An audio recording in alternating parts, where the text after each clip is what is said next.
The night the broadcast changed, I was parked on the outskirts of Chicago in my mobile observation unit, a retrofitted RV packed with enough gear to make it look like I was tracking rogue satellites instead of unraveling the whispers of a potential alien god. A low buzz from the unit's equipment filled the air, blending with the wind rattling the thin walls. The city skyline glowed in the distance, a bastion of normalcy I no longer trusted. For 26 nights, I had been listening to the broadcast. 17 seconds every night, always at 11:47 p.m. UTC, no matter where you were on the planet. The same sequence, a drifting organic mass against a void black backdrop, and the sound, low, raspy, crawling over the brain like frostbite. No known language matched it, though I had run it through every algorithm I had. It wasn't words so much as intent. That was the terrifying part. Words are noise, intent carries weight. Coming up on time, I muttered to myself, a habit I had picked up to keep from losing it in isolation. The RV interior was cramped, bathed in the glow of monitors tracking incoming frequencies, spectrographs, and a live feed from a deep space telescope I had jury-rigged to latch onto a classified satellite's telemetry. No one was supposed to know I was still accessing government data feeds, but I doubted they cared. Most of the old colleagues I used to worry about were now busy either dissecting the signal or fighting off seizures from listening to it too long. The clock ticked over. 11:47. The signal struck like clockwork. Every medium, television, internet streams, and even radio flooded with the same content. For radio, the voice dominated, crawling through the static like a living thing, while visual platforms displayed the image, an organic mass drifting in the cosmos. On my primary monitor, the organic mass drifted into view, its surface writhing like exposed nerve endings. It was alive. I didn't need a degree in xenobiology to tell. The voice followed a second later, weak at first, as if it were testing the edges of my mind. Then it became louder, the pitch oscillating. I started recording, running the sound through my scrambler. The spectrograms surged, lines and peaks forming erratic patterns. The computer's voice module chirped. No linguistic match detected. Signal consistency, 83.5%. Higher than last night. Consistent in what way? I whispered. The machine didn't answer, of course. It only spit out data, lines and numbers that I had to make sense of. I shifted in my chair, my eyes flicking between screens. The entity on the monitor became larger now. My hand hovered over the pause button on the audio feed. Listening too long wasn't a great idea. I'd already heard stories. Guys in labs halfway across the world collapsing mid-analysis, blood pooling in their ears. But curiosity was a slow poison, and I'd always had a high tolerance. "Let's see what you're hiding tonight," I said, adjusting the audio feed to separate the high-frequency spikes from the lower droning noise. It wasn't much, but the patterns felt more structured this time. A cold sweat prickled the back of my neck as I watched the spectrogram shift. The voice was more measured now, as if something on the other end was processing. The RV lights dimmed. Static hissed from one of the speakers, then all of them. I bolted upright, eyes darting to the power console. I'd double-checked the generator earlier. Everything had been fine. But now the screens were fuzzing out, lines of green and black glitching chaotically like fragmented code. Then the frequency changed. It hit me like a punch to the skull, low and sharp, vibrating through my jaw and behind my eyes. I staggered to the back of the RV, where a manual kill switch for the equipment panel waited, but I stopped halfway. The monitors cleared and something new had appeared on the feed. The mass wasn't drifting anymore. It was moving, intentional. Filaments snaked outward from its central core, twisting in patterns that reminded me of an ant colony seen through a microscope. Organized chaos. For a second, I thought I saw faces, human faces, pressed into its flesh like they were screaming for release. But when I blinked, it was gone. The broadcast had ended. But I wasn't sure I was alone. I glanced at the monitors. Nothing but static now. A part of me wanted to pack everything up and drive back to the city. where the noise of humanity might drown out whatever had just brushed against me. Instead, I stayed. Curiosity again. I replayed the last 15 seconds of the signal. It didn't match the previous nights. This wasn't a simple loop. The signal had evolved. I scrubbed through the audio, isolating specific tones and peaks. Something about the new frequency shifts felt different, more precise, like a scalpel instead of a sledgehammer. And then there was the vision. I hadn't imagined it. When the frequency hit, I had seen something. Myself, floating in the void, the organic mass coiling around me like a snake. My reflection had stared back, its eyes clouded, its lips whispering the same alien words I'd heard in the broadcast. It felt less like a hallucination and more like a memory I hadn't lived yet. I shut down the equipment and leaned back in my chair, staring at the ceiling. My head throbbed, and my thoughts raced in spirals. Something was changing, and I wasn't sure I wanted to find out what. Outside, the wind howled, shaking the RV. I glanced at the windows, half expecting to see filaments snaking down from the night sky. Instead, I saw my own reflection, pale and drawn. My eyes lingered on it, as though expecting it to whisper back at me. I woke the next morning to the sound of my equipment booting up on its own. The generator whirred softly, powering systems I hadn't switched on. My stomach dropped as I climbed out of the narrow bunk and stumbled to the console. The monitors were alive with data I didn't recognize. Patterns swirled across the screen, fractals and waveforms, looping endlessly. One of the spectrograms had frozen, its peaks forming a shape that almost looked like writing. It wasn't any language I knew, but it felt like it wanted to be. Like it was trying to become something I could understand. I typed a simple query into the system. Source signal origin? The response came back instantly, faster than it should have. Unknown. Trajectory. Earthbound. Estimated impact. 89 days. I stared at the screen, my breath catching in my throat. 89 days. Not years, not centuries, days. Something clenched in my chest. Fear, but also something darker. Excitement. I should have reported it immediately, sent the data to the task force, let them dissect it. Instead, I hit save, packed my hard drives into a secure case, and locked it in the RV's safe. Whatever this was, I needed time to understand it before anyone else did. Time to figure out why the signal had reached out to me and what it wanted. That resolve didn't last long. Not long after dawn, a black SUV was waiting outside the RV. The man who stepped out didn't bother with pleasantries. Just a badge flashed too quickly to read and a demand that I come with him. No explanation, no chance to stall. The data I'd tucked away felt like it weighed 1,000 pounds in the safe behind me, but I grabbed my coat and went. The underground facility was stark and utilitarian, its lighting focused on the monitors lining the far wall. A dozen men sat around the central table, their faces drawn and tense, illuminated by the blue screens. I had been summoned here less than 6 hours after the last broadcast, dragged back from obscurity for reasons I could only guess. They didn't offer me a handshake or introductions when I arrived, just a curt nod and a gesture toward an empty chair. It was clear I wasn't here for a friendly reunion. A senior official, an astrophysicist I recognized from old briefing dossiers, stood at the head of the table. His voice was clipped and efficient, but there was something raw in his tone, like sandpaper scraping wood. 88 days, he said, rapping his knuckles on the metal surface of the table. That's what we're looking at if this trajectory holds. Earth. Direct impact. Not a glancing blow. There was a ripple of shifting chairs, the creak of leather and metal as the other scientists adjusted uncomfortably. An image appeared on the largest monitor. The same organic mass I'd been watching for weeks, only now the resolution was sharper, the details more horrifying.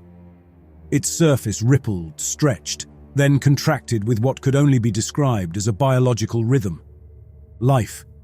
Not a machine, not a rock, a predator.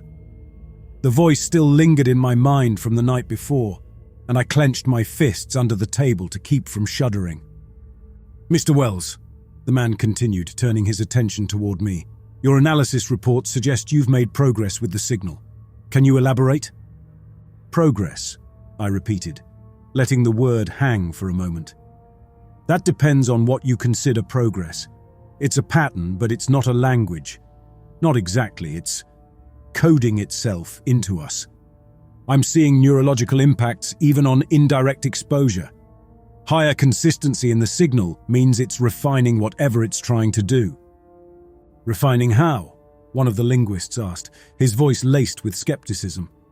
His badge read Dr. Hoffman. His hand rested protectively on a stack of notes as though shielding them from my presence. It's not just broadcasting, it's interacting. The shift in frequency last night wasn't random. It was testing. If you're looking for something you can translate or decode, stop. This isn't communication, it's adaptation. Hoffman rolled his eyes, but the astrophysicist raised a hand to silence him. So, you're suggesting it's reactive? Every instinct told me to downplay my thoughts, but I'd learned the hard way that biting my tongue too often led to missed opportunities or disasters. It's alive. The signal, the object, whatever it is, it's as alive as the organism it's projecting, and it's learning from us. The room went quiet. No one met my eyes. I could feel the doubt mingling with a deep, unspoken fear. These men wanted answers, not theories, and certainly not theories that made them question their own safety. The screen shifted abruptly, cutting off the presentation as a junior technician leaned toward the console with a sharp intake of breath. "We're receiving a feed from Site 7, he said, his voice tight with panic. The main monitor switched to a live camera feed from another lab, probably in Europe, based on the accents filtering through the speakers. The screen showed a group of researchers crowded around a terminal, visibly agitated. Their voices were muffled, but it didn't matter. What mattered was the man in the middle of the frame, convulsing violently. His body arched back, his hands clawing at his temples as though trying to rip something out of his skull. The camera feed cut out seconds later, replaced by static. The room erupted into chaos. Chairs scraped the floor, overlapping voices rose, and the astrophysicist shouted for order. I stayed seated, my thoughts in overdrive. This wasn't about the signal anymore. The entity was pushing into the physical world, tearing at the fabric of human biology in ways we couldn't predict. "This is what I'm talking about," I said, raising my voice to cut through the din. "You can't separate the signal from the object. They're one and the same. This isn't preparation for arrival. It's invasion." The astrophysicist turned to me. "Then why hasn't it affected you?" Every head in the room swiveled towards me. My pulse quickened. I hadn't anticipated this line of questioning, but I should have. I could feel their suspicion tightening around me like a noose. "Maybe I've been lucky," I said, shrugging. "Or maybe prolonged exposure builds a resistance. I've been studying this since day one, longer than most of you. It's possible my neural pathways have already adapted." Hoffman leaned forward, his tone sharp. "Or it's possible you've been compromised in ways we don't understand." I wanted to argue, to tell him how absurd that sounded, but a small part of me wondered if he was right. The dreams, the voice, the sense that something had been left inside me. They all pointed to a deeper connection than I cared to admit. The astrophysicist raised a hand again, silencing the room. "Enough. We're not here to cast stones. Wells, you're on thin ice, but for now we need you. If you notice any changes, anything, report them immediately." I nodded, though I knew I wouldn't. As the meeting wrapped, I lingered by the equipment table, eyeing the array of tools they hadn't bothered locking away. Most of it was standard issue, sensors, data scramblers, but one stood out. A small, cylindrical device with a warning label stamped across its casing. Experimental tech. I slipped it into my bag when no one was looking. They wouldn't miss it, and I had a feeling I'd need it sooner rather than later. The men who had brought me in escorted me back to the SUV without another word. The ride to my RV was quiet and tense, the kind of silence that wasn't just uncomfortable but watchful. I caught glimpses of their eyes in the rearview mirror, glancing at me as though they expected me to suddenly convulse or start babbling in some alien tongue. When we arrived, I stepped out before the vehicle had fully stopped, eager to be back in my own space. They didn't linger. By the time I unlocked the door to the RV, the SUV was already disappearing down the road, leaving only the sound of its tires on gravel behind. When I stepped inside, I froze. The equipment was on, though I'd shut it down before leaving. The monitors displayed streams of data I hadn't initiated, the spectrograms cycling through rhythmic patterns. Someone had been here. I scanned the RV, checking every corner, every locked compartment. Nothing was out of place. No sign of forced entry. I approached the console. The spectrogram peaks had changed again, forming shapes that almost resembled letters. Not quite English, but close. It felt as though the signal was trying to bridge the gap between its form and ours, forcing itself into a framework we could understand. The hairs on the back of my neck stood on end as I realized the patterns weren't static. They were moving, changing in real time, responding to me. I didn't touch the keyboard. I didn't need to. The shapes froze for a moment, then rearranged themselves into a single, unmistakable word. Ascend. I stepped back, my breath hitching. The voice echoed in my mind, a whisper I couldn't block out. It wasn't asking, it was commanding. The door to the RV banged open, and I spun around, my heart leaping into my throat. A man stood in the doorway, his face obscured by a hood. He didn't speak, but his stance was rigid, almost predatory. Behind him, I saw more figures gathering, their silhouettes casting shadows against the gravel. I grabbed my bag and yanked the small, cylindrical device free. I hadn't tested it since I'd swiped it from the task force lab. But now wasn't the time for doubts. I raised it and fired, the device emitting a sharp burst of energy that sent the man in the doorway staggering backward. The others faltered, their movements suddenly awkward and uncoordinated, as though the pulse had disrupted whatever held them together. They were recovering faster than I'd hoped. No time to think. I fired again, the pulse forcing the figure to stumble back into the gravel outside. I lunged forward and slammed the RV door shut, twisting the lock into place. Their distorted voices became muffled by the thin metal, but I ignored them and threw myself into the driver's seat. The device clattered onto the passenger seat beside me as I twisted the ignition. The RV roared to life and I slammed my foot onto the accelerator. Gravel sprayed as the tires caught traction and I tore down the narrow road, the figures shrinking into the distance in the rearview mirror. The sky over the highway was a shade of grey, neither dawn nor dusk, as though the sun had grown wary of looking down on us. I gripped the steering wheel of the RV, my knuckles pale and stiff, my foot pressing harder on the accelerator than the speed limit warranted. The engine thrummed, the only sound I trusted anymore. The voice had faded since the night before, but its memory stayed in the corners of my mind. Its rhythm like a low-grade fever. I hadn't stopped since leaving the outskirts of Chicago. The roads were emptier than they should have been. At first, I told myself it was just coincidence. A quieter day for traffic. Or maybe people were avoiding travel with all the outages and warnings about the so-called solar activity. But deep down, I knew the truth. The entity was already working its way into the world, unraveling routines, fraying the edges of normalcy. Whatever had started as a voice was now leaking into the physical, the mechanical, the structural. When the first blackout hit, I was halfway through Indiana.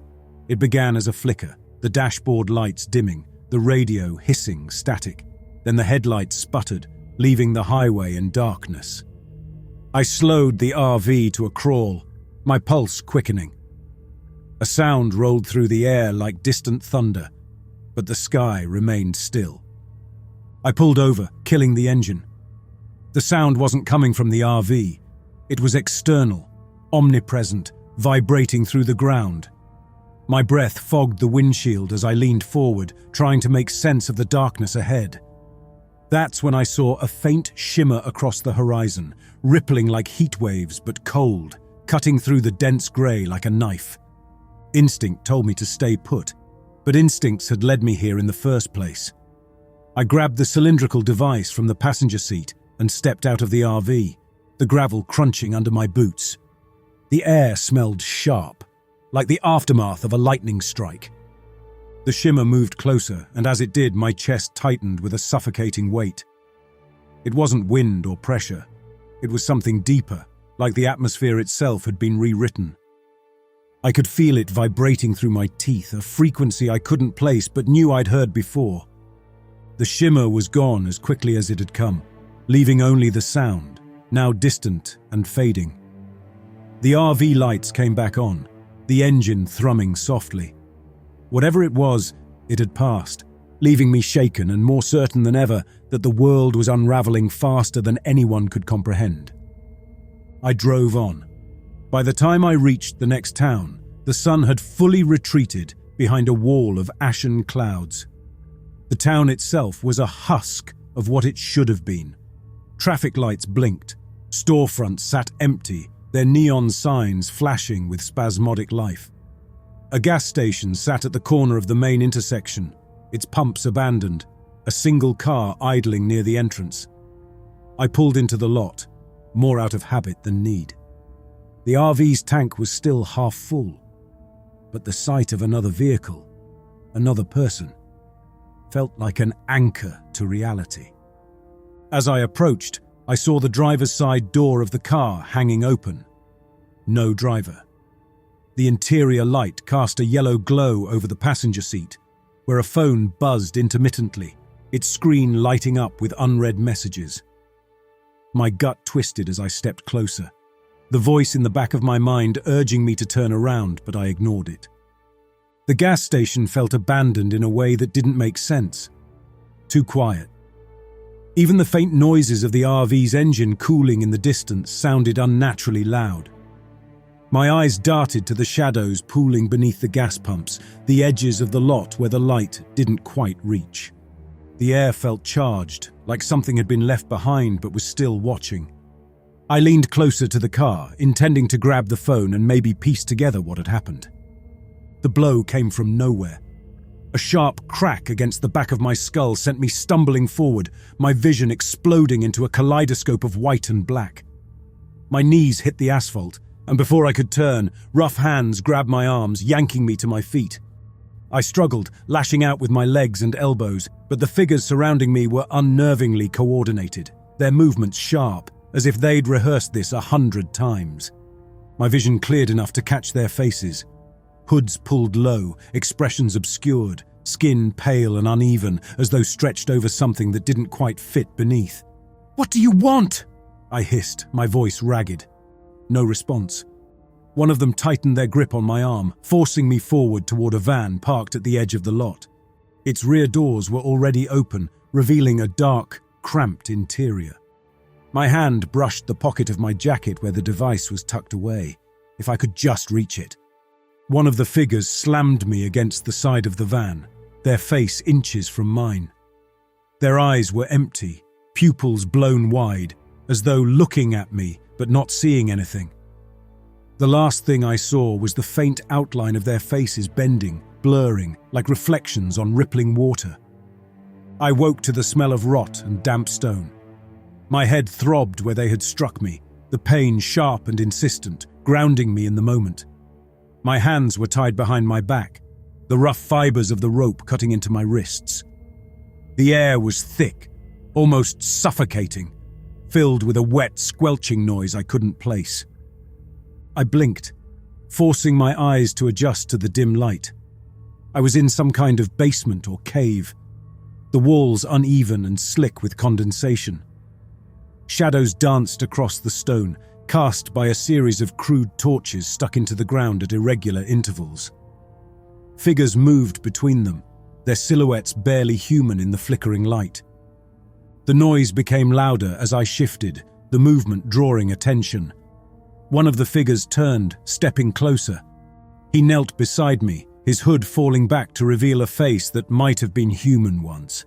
Now it was mottled and uneven, patches of skin fused with something darker, glistening like tar. His eyes were dark, two pits absorbing the light. "Why am I here?" I asked. The figure raised his head, studying me. He didn't respond, just stood and gestured for the others. 2 more figures approached, dragging me to my feet. My legs wobbled beneath me, the ropes biting into my wrists as they forced me forward. The room opened up into a larger space, the torches growing more numerous. I stumbled as my captors pushed me to the center, where a grotesque structure rose from the ground. At first, I thought it was a pillar, something carved from the same stone as the walls. But as I got closer, I realized it wasn't stone. Its surface was organic and glistening, a sickening fusion of flesh and something else. Shapes shifted beneath its translucent skin, shapes that looked disturbingly human. I recognized fragments of faces, arms and torsos embedded in the structure, their features warped and half-formed, like they were in the process of becoming something else. The wet noise I'd heard earlier came from the pillar itself, the sound of it shifting and growing, fed by whatever horror these people had unleashed. The figures surrounding me knelt, their heads bowed toward the structure. The man who had spoken earlier raised his hands, his voice cutting through the stillness. "This is the seed," he said, reverence dripping from his tone. "The voice has called us to tend it, to prepare for its arrival." My chest tightened as his words sank in. The seed, a piece of the entity, grown from whatever madness they'd devised here. It wasn't just broadcasting from the stars anymore. It was here, rooting itself in our world, feeding on these people like they were soil. "You're insane," I said, my voice shaking despite my attempt to keep it steady. "This thing, whatever it is, it's using you. It doesn't care about your deal. It'll consume you." The figure closest to me turned slightly, the torchlight catching his pale, uneven face. He said nothing, but his gaze lingered, cold and unblinking. Behind him, the others continued their chant, heads bowed toward the grotesque mass at the center of the room. There was no devotion in their movements, no ecstasy or reverence. It was methodical, a grim duty they performed with the efficiency of men preparing for an execution. One of them approached, a tall man whose hood hung low over his face, his voice a rasp that cut through the noise. "We're not fools," he said, almost too quietly to hear. The voice promises nothing, it spares. His words landed like a stone, their simplicity more terrifying than any grand declaration. I opened my mouth to respond, but the movement in the corner of my eye stopped me. The mass, the seed, was moving again. The shapes beneath its translucent skin pressed outward, straining against the surface as though trying to breach it. I could see the outlines of limbs, faces, their features disturbingly fused together. I stepped back, but rough hands caught me, dragging me closer. The chanting became louder, bouncing off the damp walls until it was impossible to tell where the sound ended and the noise inside my head began. I thrashed, my legs kicking out against the stone floor, but they were too strong. Their grips were firm, pulling me toward the seed with the determination of men following orders they didn't dare disobey. I twisted my head, trying to catch a glimpse of the faces behind the hoods. There was no malice there, no hatred, just a grim inevitability. They weren't doing this out of faith. They were doing it because they thought it was the only way to survive. When they reached the edge of the seed, they stopped, their movements perfectly synchronized. One of them reached out, his fingers brushing the surface of the mass, and the shapes beneath it stilled as though it recognized his touch. The chanting faded, replaced by silence that made my ears ring. The figure holding me turned, forcing me to face the mass. I struggled harder, but the others tightened their grips, shoving me forward. The seed's surface caught the light, its texture mirroring raw muscle. A sharp shove sent me stumbling forward, my hands outstretched to catch myself. My palms hit the surface of the seed, and the world tilted. The seed wasn't just alive, it was aware. I felt it crawling through my thoughts, its reach pushing deeper with every second. Images flashed behind my eyes, incomprehensible and fleeting, a storm of chaos I couldn't make sense of. I could feel it studying me, peeling back the layers of my mind like a surgeon cutting through flesh. The device. My hand moved instinctively, fumbling for the cylindrical object in my pocket. The figures behind me didn't notice, their focus entirely on the seed. My fingers found the trigger, and I didn't hesitate. I pressed it hard. The pulse hit the seed like a bolt of lightning, the noise exploding into a piercing shriek that sent me reeling backward. The surface of the seed rippled violently, fractures spidering across its skin. The shapes inside writhed, their movements becoming frantic as the energy coursed through them. Behind me, the cultists cried out in unison, their bodies convulsing. One by one, they collapsed, their limbs twitching uncontrollably, their faces twisted in pain. The chanting was gone now, replaced by the chaos of bodies hitting the floor. I didn't wait to see what would happen next. My legs carried me toward the far end of the room, the light from the torches flickering wildly as the seed continued to collapse in on itself. The air was thick with the stench of burning flesh and something sharper, as though the very essence of the entity was being torn apart. The stairs appeared ahead, and I took them two at a time, my breath shallow. The noise behind me faded as I reached the surface, stepping into the cool night air. My head spun, but I kept moving, my eyes darting around the lot for any means of escape. A van sat parked near the edge of the clearing, its driver's side door slightly ajar. I ran toward it, yanking the door open and climbing inside. The keys weren't in the ignition.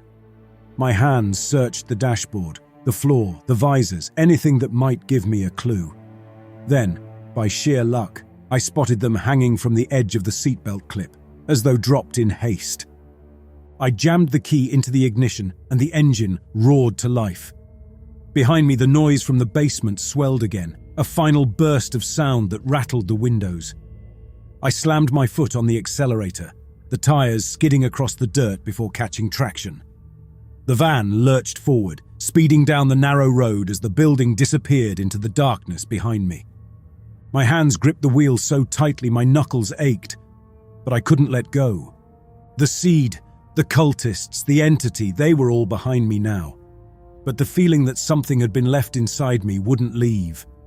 My chest tightened with every mile I put between myself and that basement, as if the voice was still out there, still searching. I reached the main road an hour later, pulling over to catch my breath. The keys jangled in the ignition as I sat back, staring at the sky through the cracked windshield.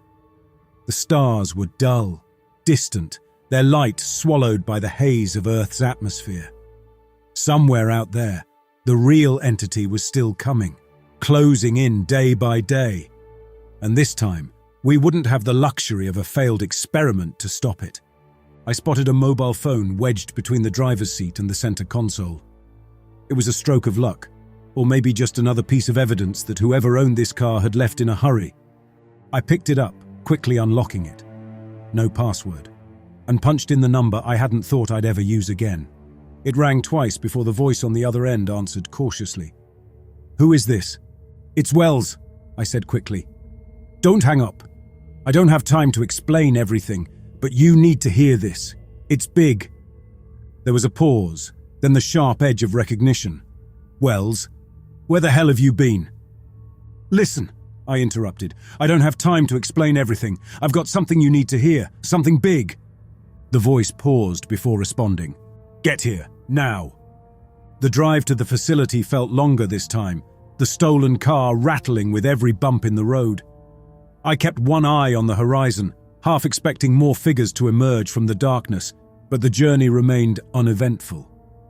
The phone's battery finally died halfway there, leaving me alone with my thoughts and the weight of what I'd seen. When I arrived, they escorted me inside without a word.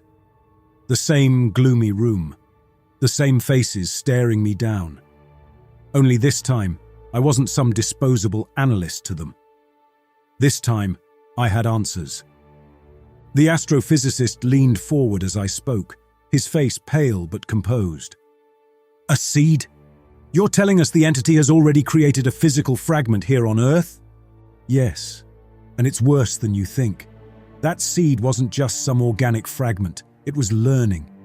The cultists, it wasn't about worship. They thought they could make a deal, survive by helping it grow, and it was using them, just like it tried to use me." "Why you?" one of the linguists asked. "Because I'm resistant to it. The voice, the signal, it can't fully get to me. I think it wanted to figure out why. Study me. Maybe even replicate the resistance to bypass it. I saw the weight of my words settling on them, their faces taut with the realization that whatever advantage I had was purely incidental, something they couldn't easily replicate for the rest of humanity.